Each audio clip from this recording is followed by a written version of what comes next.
Hey everyone, happy 2021. Welcome to a new season of the Genesys Community's Q&A show, the show where we answer your pressing questions in the Genesys online community. My name is Matt Lawson. I am your online community manager, and today we're catching up with some familiar faces. We had a GCAP member write in to ask if we could hear more about the Latitude product, which is great because they've already been on the show, they enjoyed it, and they wanted to come back to share what their roadmap looks like for 2021. Then we're going to catch up with our WEM team, WEM. Maybe I screwed that up, but we're going to catch up with them because they have some new features rolling out that are really cool. And with the WM community, if you have any questions about these features, you can always catch up with them in a hurry. Honestly, it's a little bit of a longer episode than normal, so I don't want to waste any more time. Let's go ahead and get started. Hey, everybody. Welcome to the Q&A show. Thank you so much for joining me. Happy New Year to all of you. I know it's a little late in the day saying Happy New Year. If you watch Curb Your Enthusiasm, there's a funny episode about that.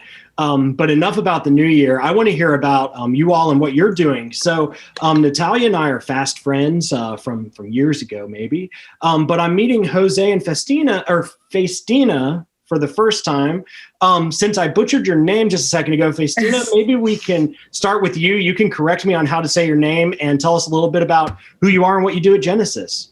Sure. So it's Festina, so you didn't do too bad. Oh, nice. And I really go by Faye. So I'm Faye Lopez, and I've been with Genesys for about 4 months now. I focus on workforce engagement management as an innovation lead. Awesome. And I understand you're my neighbor to in the South. You're just in like outside of Atlanta, Georgia. Is that correct? That's right. I'm in the Atlanta metro area. Awesome. Cool. Jose, what about you? Hey guys. Hey Matt. My name is Jose Ruiz. Don't worry, you don't have to roll your R's. You can just call me Jose. I've been with Genesys for 7.5 years. Been with, or have been as part of professional services for about 7 years, and I just moved to a product management role with the WM team this January. So cool. Awesome. And Natalia, of course, everybody is at this point familiar with you if they're in the WM community, but some people may be watching this for the first time. Just real quick, do you want to introduce yourself? With pleasure, Matt. So I'm in WM product marketing team. I'm a designer working in product management. But I really, really enjoy to have today Jose and Faye to explain what we have to explain today about Topic Manager and Topic Spotting. Cool. Awesome. Well, as you know, when we have new guests on the show, we always like to ask a question that was submitted by a GCAP member. And I try to pick these somewhat randomly, but this question came in not too long ago, and I've been really aching to ask it. The question comes in from Julie, and she wanted to know, what was your favorite cartoon growing up? So let's see here. It doesn't look like anybody's completely ready to hop on this. If you want, I can go first. Or Jose, how about you? You want to go ahead? yeah, I'll take a stab. I actually have a funny story on that one because I was born and raised in Mexico, and I actually learned English by watching cartoons. Oh, cool. So yeah, so if I sound like Mickey Mouse a little bit, you know why. And my favorite cartoon growing up was anything related to Mickey Mouse and the Animaniacs. I don't know if you guys remember that one. Yeah, the Animaniacs is back. They're on Hulu now. Yep. That's pretty cool. Nice. Yeah. Let's go ahead. Natalia, what about you? Favorite cartoon show growing up? Tom and Jerry. Those were my favorite cartoons. Awesome. Just seeing Jerry doing bad stuff to Tom, so it was really good. Cool. And Festina, what about you? Yeah, I'm not sure if anybody's going to remember this one, but I believe it was called She-Ra. And so some really strong, powerful women. So yeah, I really like cartoons like that when I was younger. Awesome. I've always said if I were to ever get a tattoo in my life, it would probably be of Scooby-Doo. So I'm going to have to lock in that was my favorite cartoon growing up. And I'm happy with that answer. Natalia, do you want to give a high-level overview of kind of why we're here and what we'll be talking about? With pleasure. So early this month, we launched Topic Manager and Topic Spotting for the WM capabilities. And we have just Jose and Fajestina to actually show the product and how it works, because this is a really good advantage for us. So we want you to learn more about this and bring your questions after this to how to use it. So what do you guys think? Should we just hop in and start the demo? Yeah, Let's have some fun. Awesome. Yeah. Let's do it. So first and foremost, so that folks know what is it we're talking about, I want to start with definitions. So make sure that we're on the same page. So we're going to be covering, as Natalia stated, a specific topic within speech and text analytics. But before we do that, I want to make sure that we understand what is it that speech and text analytics actually is. The official definition is that it's an intelligence mining solution that transcribes and analyzes interactions between agents or IVR and customer, so that an end user can actually then mine that data, looking and gathering business intelligence. So that's the official definition. The one I like, or the way I like to see it, is in a bit of more of in layman terms, something that anyone can understand and actually comprehend and be able to use. So for me, speech and text analytics is a solution that helps us answer questions. Why type of questions? Why are customers calling us, for example? Very basic yet important question. A lot of places, they don't know how to actually answer that question quite well, even with disposition codes. Those have their own limitations, et cetera, et cetera. So why are customers calling us? That's a fairly basic question, yet a very important one. Another one can be, why do some agents have better results than others? We might have our theories, we have our QM processes, but we sometimes have a hard time definitively answering that question. So Faye, I don't know if you have any other question that comes to mind or issue that you've seen in the field that speech analytics help fix. Yeah, so specifically, not so much just around the agent's behavior, but more so around the customer's experience. So things like, did the agent set the right expectations when placing a customer on hold? Or whether that agent let the customer know they were going to actually transfer them, or did they blind transfer them? So being able to identify those things within an interaction are really important to understanding the customer's experience. Yep, definitely. So now let me share my screen so that we can have some fun together. Okay. So we're going to do a quick PowerPoint. We're not going to bore you with a lot of PowerPoint. We're going to do a demo, I promise. But first and foremost, I want to make sure that we understand what a topic is in our world, because we're going to talk about topic managers. But before we do that, I want to make sure that we understand what is it that we define as a topic. So let's make this interactive. So Faye, Natalia, Matt, anyone, just let me know what is it that you see in those pictures, in those illustrations that I'm showing in my screen. Well, I see a soccer ball. Soccer ball, yep. Nets. Yep. A goalie. Any other try? Goalie. The goalkeeper. Close, but no cigar. How about scoring a goal? There we go. Ding, ding, ding. Exactly right. A very, very specific event that takes place, in this case, soccer. And I created this PowerPoint deck for a customer in the UK. You know that they are crazy about soccer, or football as they call it. And indeed, it's a very, very specific event, a very specific action in the sport. And all of your answers were really good, but the answer I was looking for was actually scoring a goal. Because just imagine if you were analyzing the audio for an actual soccer game, and you were trying to say you program your system to find instances when a goal was scored. Obviously, you need to have a very, very specific set of phrases, right? And that is what a topic is. It's literally a set of phrases that all of them are in alignment towards a common goal.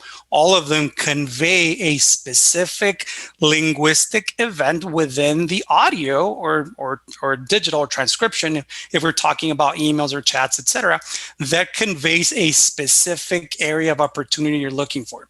So in this silly example, if we're looking at from the audio perspective, when someone scores a goal, we need to have phrases such as he shoots and he scores. What a great goal. And if you're watching the game in a Spanish channel, you need to have goal for like a minute or so, right?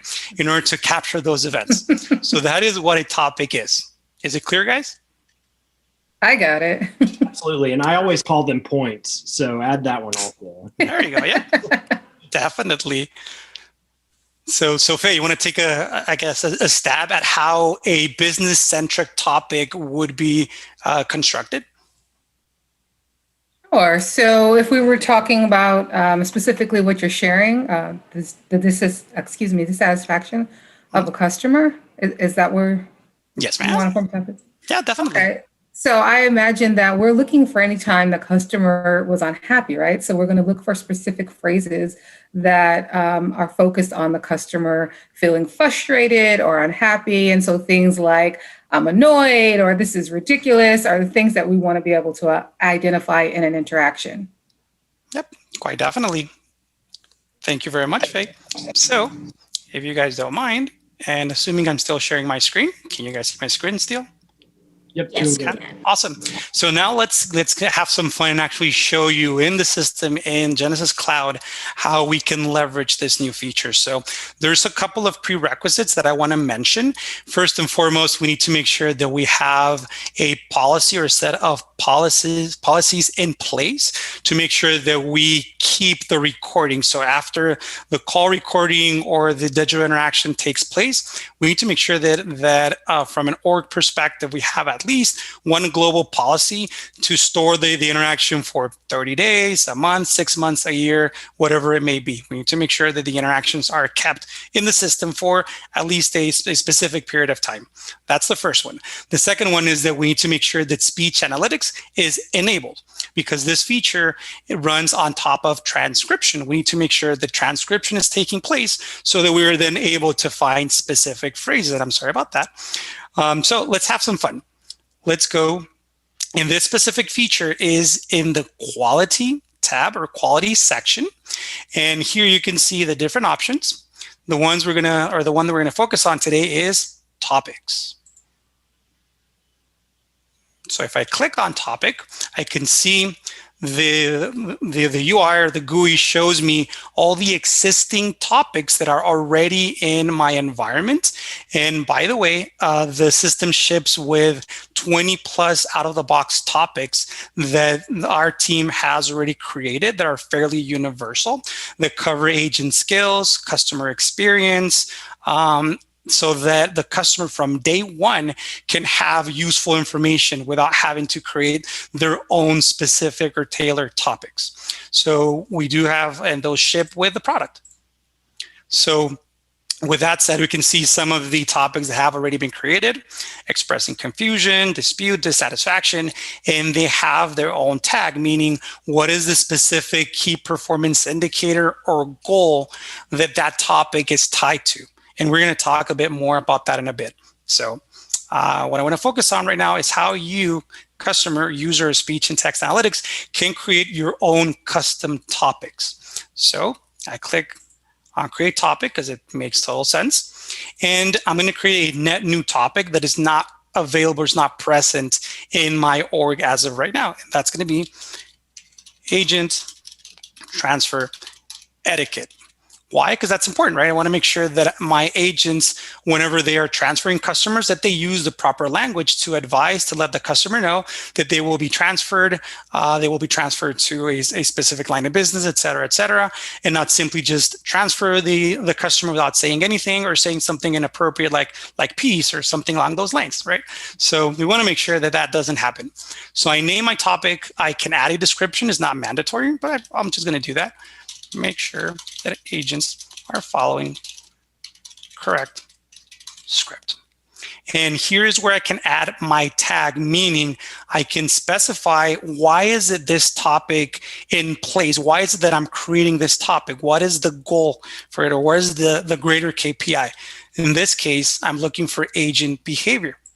So it's a tag that was already there. If it wasn't, I could actually create a new tag, and I can say agent skills or whatever it may be, anything that makes sense for each individual customer, the lingo that they use.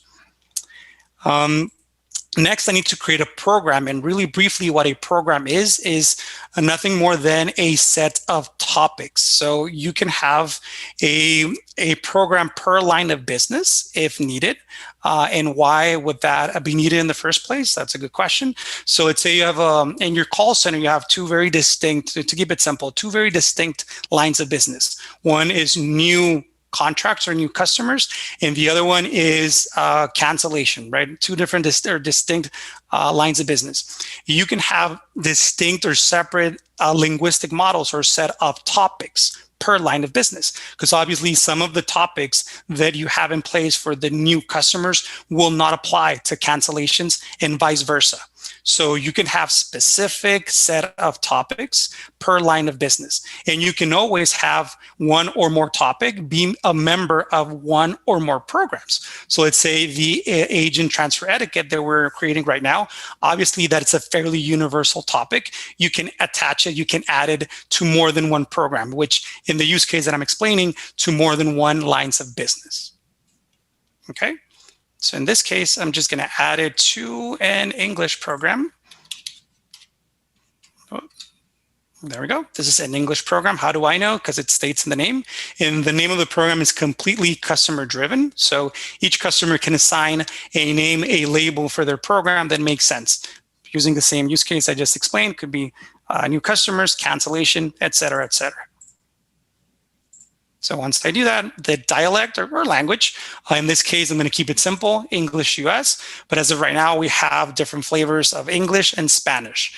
More to come, Japanese, Korean. But they're, as of right now, those are the dialects or languages that we have in place. And then last but not least, in terms of setting up the topic, we can target a specific channel.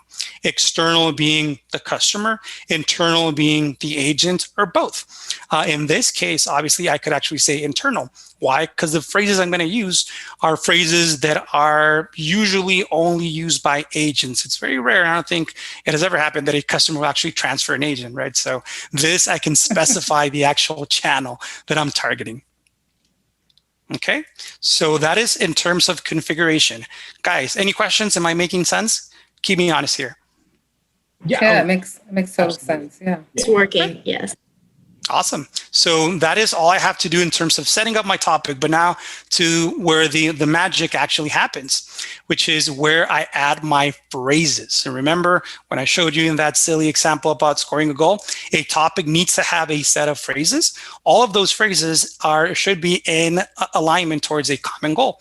In this case, phrases that an agent should say whenever they are transferring a customer. So I'm going to click Add Phrase. And in here, I can actually take first the long road on how to actually do that. So here you can see I can type. Actually, I'm going to do that. I need to transfer you. And I can actually click Add. And I'll add that one phrase. I can copy and paste, or if you want to do it in bulk, you have the option of copying all of the phrases you would like to add into a text file, a TXT file, and then simply go to Browse. In this case, I have it here. Transfer, and say Add, and voila. All of those phrases have been added. Best practices, use Word or a similar solution or application that will help you look for your typos so that you make sure that you upload phrases that do not have typos. In my case, I do have them quite frequently, so I like to do that. I like to review my phrases before I do that, and then move them to a TXT, upload them, and you're good to go. You can save it as a draft, or publish the topic if you all of your team is in agreement that the topic makes sense, the phrases that are part of said topic are the correct ones. You can publish them, and once you do that, all of the calls that get processed that are assigned to a specific program where this topic is a member of. Remember, let's just to simplify, let's say the new customer program, those calls will be analyzed using this new set of phrases, this new topic. Okay, so I'm not going to do that right now. This is a demo environment. I don't want to break it for anyone else, but this is what you would do. You would publish a topic, and at that point, it's ready to use. It will be used by the recognition engine. Sounds good. And before we move to actually an interaction so you guys can see the impact of what we just did, how those events are found and how you can mine that information, I want to quickly come back to PowerPoint and let you guys give you best practices on how this should be done. So really quick. So you guys saw that I created the topic was agent transfer etiquette, right? And it made sense to add it because I already had my tag and several other topics around agent behavior. I wanted to see from a quality management perspective, even a compliance perspective, make sure that the agents are following the right scripts, are using the right skills that they should be using, right? Do I have the option of adding a topic where I say, I love sports? And have phrases such as LeBron James is awesome. Lionel Messi is out of this world. Definitely. The system will not say, hey, what are you doing, Jose? This is not business centric. So it's always best practices to make sure that all the topics that you create are in line with the goal that we want to accomplish. In other words, the type of data that we want to gather from the system. So if we had a goal in mind about gauging the customer experience, what is my goal? First and foremost, I need to define it, right? I want to make sure that I am able to see who are my customers are happy and unhappy, right? In very layman terms, high level. What topics do I need to create in order to be able to fetch that data? So just to be a good starter would be customer satisfaction, dissatisfaction, escalation, communication issues, so on and so forth. So this is best practices. Always have in mind what is the greater goal, what is it you want to accomplish, what data do you want to mine before you start creating a topic. Make sense? I'll ask a question around best practices as it relates to phrases. Mm-hmm. So what I was wondering is, looking at the list that you populated, you had like, let me transfer you, you had a bunch of things. And I noticed that, one of the common combinations was transfer you. Mm-hmm. What's the benefit of having like different variations of transfer you versus just having those two words, transfer you? Like would it be like, what's the best practice in that regard?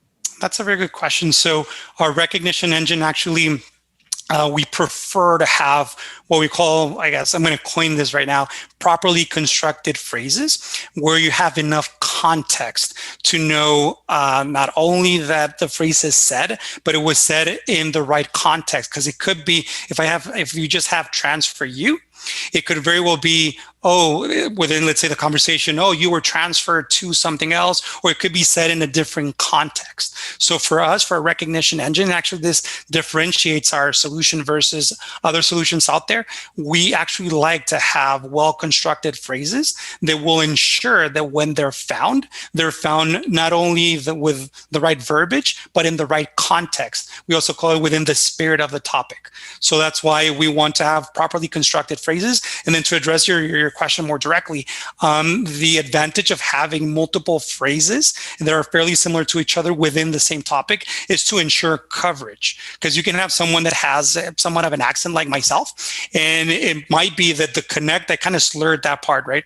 But to connect, I said it really quick, really fast, but I clearly say you over to thee. The recognition engine will say, okay, connect. Jose kind of slurred his words. I think he said, connect, but definitely he said you over to the, and it will assign that phrase as an event for that value. Okay. So hopefully I address your question. It's just to ensure coverage on one end, but also to ensure that we're finding the phrases in the right context. Cool, thanks. Yep, very good question. Any other question before I move on to an interaction? No. How do you see the interactions? How is this different reflected? Definitely. Good question, Natalia. Perfect segue to what I was going to show. So I'm showing you an interaction that has already gone through the recognition engine, gone through and being processed, meaning it's been transcribed.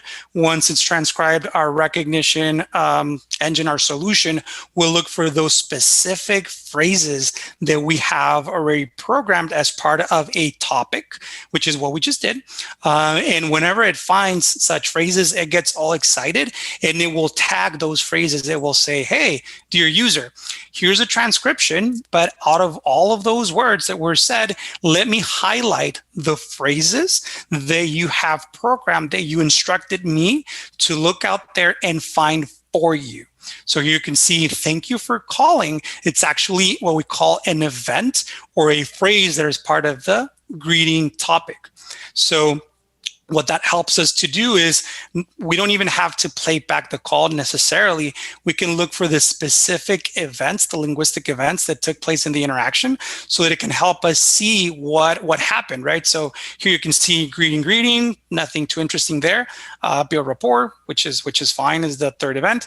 But then you can see here a customer stating, I want to file a complaint about your service. Right off the bat, 13 seconds into the call, the customer is unhappy about something that took place in a previous call or a previous service, because it's very early in the call. There's nothing an agent can do 13 seconds into a call that will cause that issue, right? So you can, right off the bat, you can start mining data, just or gathering or making conclusions, creating theories based on what we find. So these are the events, and you can navigate through the call, and you can see that the call highlights and it follows up. Actually, it follows the playback. Right now I'm playing the audio, which I believe you guys can't hear, but that's fine. Just use your imagination. Actually, I played it back a little bit, and it highlights as the player, the audio passes by the actual transcribed phrase. So you can see that, and like I said before, you can jump back and forth between the different events. And let's say, from a QM perspective, time is of the essence. We don't have a lot of time to review interactions. You can actually, without listening to the whole call, you can zoom into specific events. So you can see customer complains about the service. They never heard back. They will call me back and never did. But then you can see that the agent did the right job. He or she expressed empathy. And then at the end of the day, a few seconds afterwards, the customer saying, hey, this is excellent. So the agent was able to revert the situation. So just by looking at the events, clicking on them, and doing very selective listening to double check that the information, you can actually map the whole journey of that call. Dissatisfied customer, agent did a good job to revert the situation. You have a satisfied customer at the end, which is what you want. So in high level, that's how you can use linguistic events that you have here on the right-hand side, along with the player and the transcription, to come up with actionable data, actionable information. That's awesome. This is really cool to see. Thank you, Jose. Yep, definitely. And actually, with that, I wrap up my demo. Anything I didn't cover, Faye, that you would like to emphasize? No, I think you did a great job of covering everything. I mean, it's nice to see that you can gather intelligence without even listening to a call. I mean, you uncovered 14 different topics for this, what is this called? 2 minutes or so? Oh, 57 seconds. Yep. So, I mean, that's great. I think you did a great job. Thank you very much. Well, that's it for me, Matt, from a demo perspective. Pleasure to meet with you. Hope I can have you on the show again. Jose, great job presenting. I can't wait to watch this episode again myself. So awesome. Thank you all, and hope to see you soon. Great. Bye, guys. Thank you. Bye. Hey, Chris. Hey, Ian. Happy New Year. How are you guys? Good, Matt. Thanks for having us. Yeah, absolutely. Oh, no worries. Always a pleasure. And as you all know, as we've discussed over email and before recording, we did have somebody from the GCAP community write in and say that they wanted more information on Latitude. And I thought that was great. To me, that illustrates they saw our previous episode, which was a lot of fun to do. But there are probably a lot of people watching who didn't get the chance to see that. So real quick, Ian, Chris, one of you, can you just do maybe a quick overview of what Latitude is? How does it save people time, money, energy, all of those things? I'll let Ian take this. Sure. Yeah, absolutely. So Latitude by Genesys is our collections and recovery solution, used extensively for collection agencies, credit grantors, and it manages the whole account lifecycle from the very first day that that account could go past due, all the way through that collections process, charge off, and even out to debt sale if the grantor is in that mindset. It provides all of the functionality around working accounts, queuing accounts, handling payments, handling compliance requirements for complaints and disputes, and acts as kind of that whole source of truth, if you like, for the account as it goes through that collection cycle. And, the last time we recorded together, I think we spent close to 20 minutes just going over the software. So if this is your first time hearing about Latitude, please check out that previous episode. I'll make sure it's linked to in these show's notes. And also, I always like to point out that you all do have your own community, also where if people have questions, they can engage with you. So a couple of ways to get in touch and learn more. But what's really exciting is when Adrian, I'm pretty sure it was Adrian. Yeah, it was Adrian. Wrote into GCAP, they simply said they wanted to know more about Latitude. And it's been a little while since we last got to chat. I'm sure some new features have come out since then, but more exciting. Today, I think you're going to share a little bit about your roadmap for 2021 and what people can expect. Is that right? Yeah, we're really excited about it. Last time we showed you something that's been really critical to our success, which is an integration between Latitude and Genesys Cloud. Mm-hmm. And it's been really doing well. Existing customers of Latitude are really interested in it. A couple have already started to purchase it. Customers of Genesys Cloud are also interested in Latitude. So if you think about a collections entity, if you will, a collections agency, they really only need two pieces of software. They need something to handle the contact center side, the agents log into, listen, on their headsets and talk to the customers. And then they need a system by which they can manage their business, which is what Latitude is. So having Genesys Cloud and Latitude, connected together, I use the term collections agency in a box. Really, all you need are agents, and they can be, anywhere in the world if you want to have them. So we had built an integration to our most recent version of Latitude, which we call Liquid Latitude. And one of the things that the feedback that we'd heard from our existing customers is that they wanted to take advantage of Genesys Cloud, but they wanted to make sure that there was an integration as well to the version that they were using. And that's not something that we had previously done, but we've changed our minds. And so that's the big news for us today, is to sort of let all our existing customers know that we're right now building the integration to the version that they're using, which is typically version 10 of Latitude. So new customers who go on Liquid Latitude can take advantage, and then our customer base, our longtime users of Latitude, guys who have been with us for over a decade, can also take advantage of Genesys Cloud integration to version 10. And if you pop up the slide, we can talk a little bit about that. So that's being engineered right now, and it will be ready this April, and it'll include voice. So it'll be equal to the same, and it'll work pretty much exactly the same as you saw in the previous video. No real difference between those. And then that will allow existing customers to get on the Genesys Cloud, which we think the world of, and continue using V10. And then when they are able to transition and upgrade Liquid Latitude to Liquid Latitude, we'll be ready for them probably in the latter part of the year and into next year. One nice thing about it is, I'll turn it over to Ian to talk about the roadmap.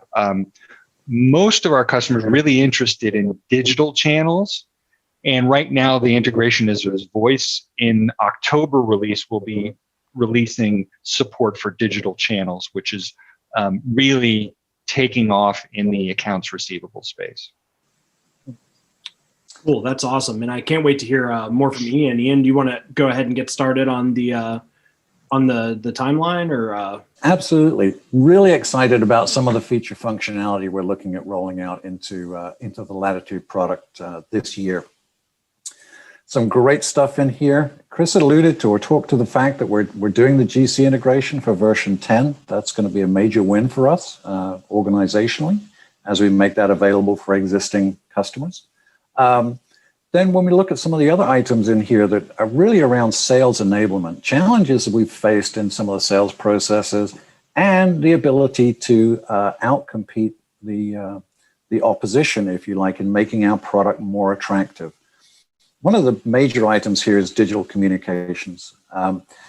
There's been some evolution in the collections industry around how you can leverage digital communications. Previously, it was not adopted as a channel to communicate with debtors.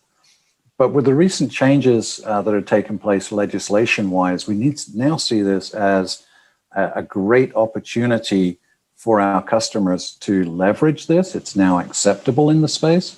And for us to provision this is really going to meet their needs to be able to do that both outbound and inbound reach via digital channels, reduce their cost of operations and so on. Agent scripting, a huge one. Beyond what you would normally see in traditional scripting, it becomes very relevant in the collection space to make sure that the agent who's dealing with the debtor or the customer on the phone is aware of anything particularly related to regulations that they can or can't do or must do during that collections process. And that can actually be contextual, not just to the collections industry, but the type of account and who they're dealing with. So the ability to drive scripting down to that level of evaluating the account and driving a script based upon the context of the account and information related to that account. Self-service portal, something that we've not been able to offer in the past. The ability for our customers to deploy and brand a self-service portal to allow the people that they're collecting from to go in, update their accounts, make payments, set up payment arrangements, upload documentation if they need to do so. This is going to be a huge win for us. We've been asked for this previously, and we've shied away from it. But at this point, we think we're in great position to be able to roll out this kind of functionality. A little bit more integration, handling some of the back-end processes, if you like, from the integration. One of the big ones here is real-time removals. So it's great to build a contact list from the collection system, but what if I get an inbound call? What if I get a payment on an account? I don't want to be calling out again or doing another outreach, right? Be it voice, SMS, email. So the ability to update those contact lists real-time based upon activity happening in the CRM. Extensions on digital going out through SMS channel as well as email. And then some other abilities within the product around automation. We have a lot of feature functionality in the product. However, legacy, a lot of it is manually driven. So this is a big win for a lot of our customers around being able to schedule and process jobs in the background. And then a huge one is, in the collection space, you're in the business of collecting money from folks, right? So we integrate with different merchant processors who can run credit cards and bank ACH transactions and so on. But we're limited at this point to one integration in one instance of the product.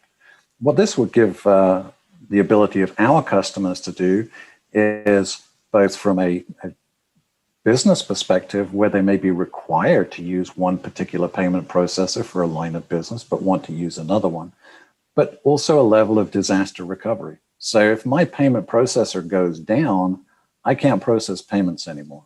By having multiple vendors implemented within the system, they can switch over to a backup vendor and run the transactions that way and still process those payments timely and be able to service their clients and the customer base as well. So some really exciting stuff from a product roadmap perspective coming up in 2021. Very exciting. This is going to be great for existing customers, for new sales, for competitive advantage, It's just a win-win-win. As these new features start to roll out, what's the best way for people to keep up with Latitude? Is it in the community? Is there another spot that they should be checking out? Yeah, absolutely. The community is the best source. We post our updates in there. We try and make that available. It's hard to do it any other way, right? For mailing lists or outbound trying to drive that. So yeah, go to the community, check the updates, see what's coming out, new feature functionality, see where we're at. Take the opportunity to ask us questions around what this is going to be and how it's going to work. We're more than happy to just kind of provide additional feedback as we go through these. Well, cool. Anything else you guys want to share with the with everybody while we're here? Well, last time we were here, you asked us about board games that we played. Yeah. And I wanted to say one of the things, if you haven't done it, one of the things I've been doing with my family since lockdown, and we continue to be in lockdown, is we've been playing Jackbox TV like crazy. So if anybody's watching this and they want to have fun, do something fun. What's interesting about Jackbox TV is you subscribe to it, and it's a game that you put up on your TV, and then everyone plays on their device, tablet or phone. And so the TV will push up questions, or there's all kinds of different games on there that you can play as a family. So everybody sits actually with their device, and there's drawing games, there's trivia games, and then there's games like mystery sort of things that you can play around. So we've started playing that. It's been super fun for our family to get together. We still play board games, we still play the regulars, but Jackbox TV is fun. Well, that's really awesome. Yeah, in my house, we haven't talked about it yet, but we have a new puppy, and and so our games are how do we get him to not eat daddy's shoes today? Well, congratulations on the new addition. Yeah. Thanks. Yeah, he's super cute. We love him. Well, cool. Ian, what have you been doing to bide your time in quarantine? Just pulling my hair out, really. Just working quiet times. Haven't played a lot of board games. Haven't been a lot of people to play games with, unfortunately. So fair amount of reading, and jigsaw puzzles are actually good too. Cool. Nice. Little relaxation, but yeah. Cool. Well, I definitely hope your plans for 2021 and the roadmap that you've laid out go accordingly to plan, and save Ian the rest of the hair that he has available. Yeah, we're excited about 2021. Let's leave 2020 behind, and then it'll be great to get out and start seeing customers, hopefully in the second part of the year. Absolutely. I agree. Yeah, I know how you and I think, originally met was at a conference. Do you guys have any kinds of conferences, even like virtual events that you want to talk about on the radar?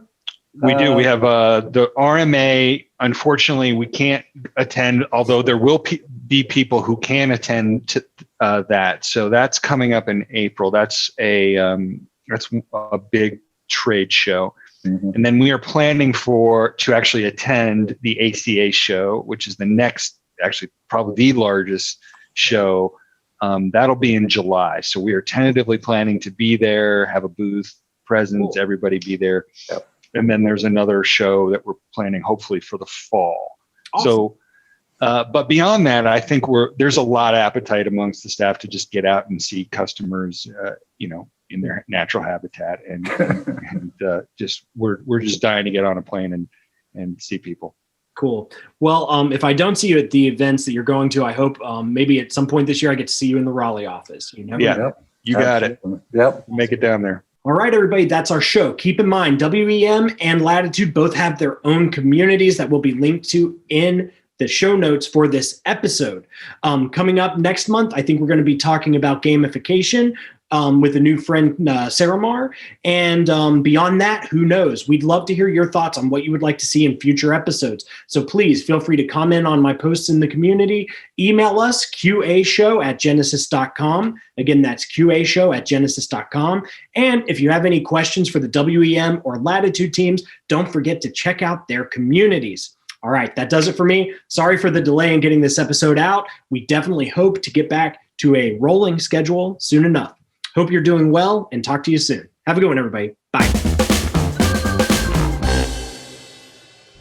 Thanks for tuning in for this week's episode. We hope it was helpful and maybe a little bit entertaining. Each week, our hosts and experts review community discussions and debate what content to discuss, so your voice matters. Did we miss something? Do you have a question for the show? Let us know. Join the conversation at the Genesys online community. As a Genesys customer or partner, you can create an account. Just click the sign in button found on most pages and follow the necessary instructions to create an account. Also, feel free to email us at qashow@genesys.com. We'd love to hear from you. If this is your first episode, welcome. You can view our entire archives. Go to the helpful links panel found on most community pages and find the QA Show archive that interests you. We appreciate your support of the show and the community. Cheers.